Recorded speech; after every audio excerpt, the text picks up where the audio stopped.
यदि आप अपने बच्चों की शादी में हो रही लगातार देरी को लेकर परेशान रहते हैं, आपके बच्चों की उम्र शादी के लायक हो चुकी है, लेकिन शादी के लिए रिश्ता पक्का होने में बार बार अड़चने आ रही हैं, तो ये वीडियो आपके लिए है।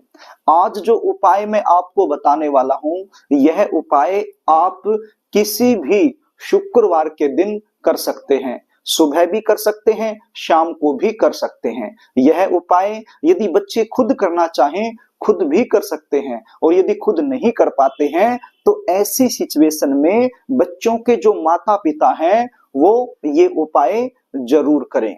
कई बार सिचुएशन क्या होती है, आपके जो बच्चे हैं, चाहे वो लड़का हो या फिर लड़की हो, उनकी शादी के लिए रिश्ते तो बहुत सारे आते हैं, बातें भी कई जगह से चलती हैं, लेकिन चलती चलती बातें बीच में रुक जाती हैं। कुछ ऐसे रिश्ते आएंगे जो आपके लेवल के नहीं है, जो आपके बच्चों को पसंद नहीं है, तो सीधी सी बात है, आप अपनी तरफ से मना करते रहोगे। और कोई ऐसा रिश्ता जो आपके लेवल का है, आपके बच्चों को भी पसंद है, तो वो रिश्ता सामने से पक्का नहीं हो पाएगा। देखने वाले आएंगे, मीटिंग हो जाएगी, आपको ऐसा लगेगा कि अब की बार तो रिश्ता फाइनल हो जाएगा, लेकिन आप देखोगे बिल्कुल एंड में जाकर के बात बिगड़ जाएगी।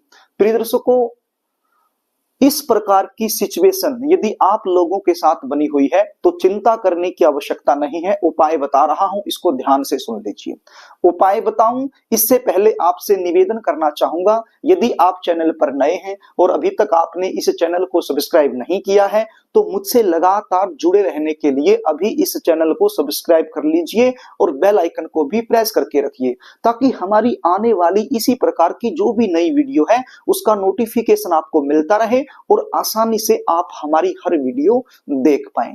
तो प्रिय दर्शकों, किसी भी शुक्रवार के दिन आप ये उपाय कर सकते हैं, आपकी मर्जी है, आप सुबह करो या शाम को करो। करना क्या होगा, एक नारियल आपके पास होना चाहिए। क्या होना चाहिए, नारियल आपके पास होना चाहिए, जटा वाला नारियल, जिसके अंदर से बजने की आवाज आती है। इस प्रकार से, जैसे ये नारियल है, आप इसको ऐसे हिलाओगे तो इसके अंदर से कट कट कट की आवाज आएगी। एक तो पानी की आवाज होती है, एक होती है कट कट की आवाज।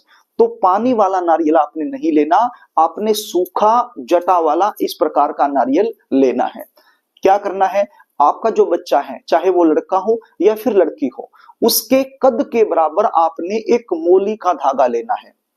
ध्यान से सुन लीजिए, आपका जो बच्चा है, चाहे लड़का हो या लड़की हो, तो उसकी हाइट के बराबर आपने एक मोली का धागा लेना है। मोली आप समझते हैं, कलावा भी इसको बोलते हैं, जो रक्षा सूत्र के रूप में हाथ को बांधा जाता है।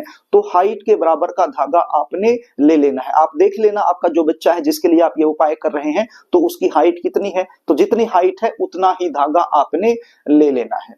एक कटोरी के अंदर थोड़ी सी आपने हल्दी डालनी है। क्या डालनी है, हल्दी। कौन सी हल्दी, जो आप रसोई घर में यूज करते हो, जो खाना बनाने में यूज करते हो, तो वो हल्दी आपने थोड़ी सी डालनी है। और थोड़ी सी उसके अंदर रोली डालनी है, कटोरी के अंदर ही। आप स्टील की कटोरी ले लीजिए, तो उस कटोरी के अंदर थोड़ी सी हल्दी और थोड़ा सा रोली यानी सिंदूर, लाल सिंदूर, रोली जो तिलक करने के काम आता है, जैसे मैंने तिलक लगा रखा है, तो ये रोली आपने लेनी है। और उसके अंदर थोड़ा सा पानी डाल के उसका आपने पेस्ट बना लेना है। आपके घर का जो पूजा मंदिर है वहां पर आपने बैठ जाना है और एक घी का दीपक आपने लगा लेना है। क्या लगाना है, घी का दीपक आपने लगा लेना है। अब क्या करना है, ये जो कटोरी के अंदर आपने रोली और हल्दी का घोल तैयार किया है, इसकी सहायता से आपने नारियल के ऊपर स्वास्तिक का निशान बनाना है। कौन सी उंगली से, ये उंगली, इसको रिंग फिंगर बोलते हैं, अनामिका उंगली बोलते हैं। ये उंगली आप ध्यान दीजिए, इस उंगली के साथ कटोरी में आपने पेस्ट में लगाया और इस प्रकार से स्वास्तिक का चिन्ह आपने नारियल के ऊपर बना देना है। देखिए, ये जटा वाला नारियल है, इसके ऊपर जब आप स्वास्तिक का चिन्ह बनाएंगे तो बहुत अच्छे से नहीं बन पाएगा, बस जैसा भी बन जाए वैसा ही आप बना लेना है। स्वास्तिक बनाने के बाद क्या करना है, ये जो धागा आपने बच्चे की हाइट के बराबर का लिया है, वो धागा आपने इस नारियल के ऊपर लपेट देना है। क्या करना है, नारियल के ऊपर लपेट देना है। लपेटने के बाद इस नारियल को इस प्रकार से अपने दोनों हाथों में लेकर के बैठ जाना है। और आपके मंदिर में जो भी देवी और देवता विराजमान हैं उनसे आपने प्रार्थना करनी है, शुक्र देव से प्रार्थना करनी है, परमपिता परमेश्वर से प्रार्थना करनी है। जिस भी देवी और देवताओं में आपका गहरा विश्वास है उनसे आपने प्रार्थना करनी है अपने बच्चों के शीघ्र विवाह होने के लिए। और यदि बच्चे आप खुद कर रहे हैं तो अपने खुद के विवाह होने के लिए आपने परम पिता परमेश्वर से प्रार्थना कर लेनी है। आपकी प्रार्थना में भाव होना चाहिए, बिल्कुल भाव के साथ आपने ये प्रार्थना करनी है। प्रार्थना करने के बाद क्या करना है, आपका जो बच्चा है यदि घर में है, ध्यान दीजिए, यदि आपका बच्चा जिसके लिए आप ये उपाय कर रहे हो यदि वो घर में ही है तो उसके माथे से एक बार इस नारियल को टच करवा लीजिए, माथे से छुआ लीजिए। और यदि बच्चा घर में नहीं है तो फिर बच्चे का कोई भी फोटो घर में होगा तो फोटो से एक बार इस नारियल को टच कर लीजिए। और यदि बच्चे खुद कर रहे हैं तो खुद के माथे से टच कर लेना है। अब टच करने के बाद क्या करना है, आपके आसपास कोई भी बरगद का पेड़ हो, क्या हो, बरगद का पेड़। बरगद का पेड़ आप समझते हैं जिसको वट वृक्ष भी बोला जाता है, बरगद का पेड़ भी बोला जाता है। आपके यहाँ शायद कुछ और बोलते होंगे, मैंने स्क्रीन पर फोटो दिखा दिया है। जिसका पत्ता जब हम तोड़ते हैं तो उसके अंदर से दूध जैसा पदार्थ निकलता है, तो वही होता है वट वृक्ष। तो वट वृक्ष या फिर इसको बरगद का पेड़ कहें वो आपकी इच्छा है।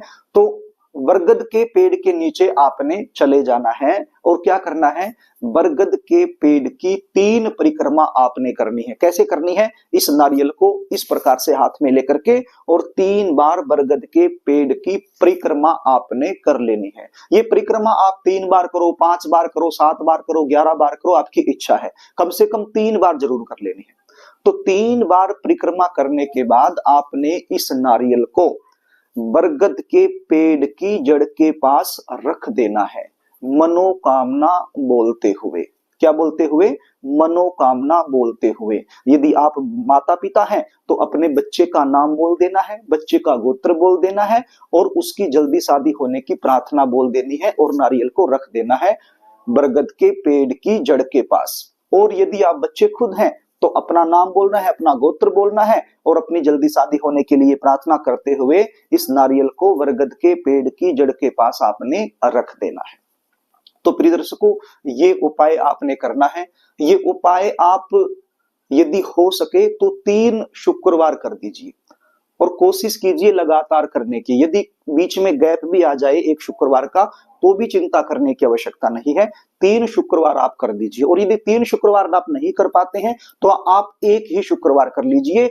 1 ही शुक्रवार आप करेंगे तब भी आपको पूर्ण लाभ मिल जाएगा। और यदि 3 कर देते हैं तो ये तो बहुत ही अच्छा प्रभाव आपके ऊपर आ जाएगा। तो इस प्रकार से ये छोटा सा उपाय आप किसी भी शुक्रवार के दिन करके विवाह में आ रही बड़े से बड़ी अड़चन को तत्काल दूर करके जल्द से जल्द शादी होने का एक प्रबल योग बना सकते हैं।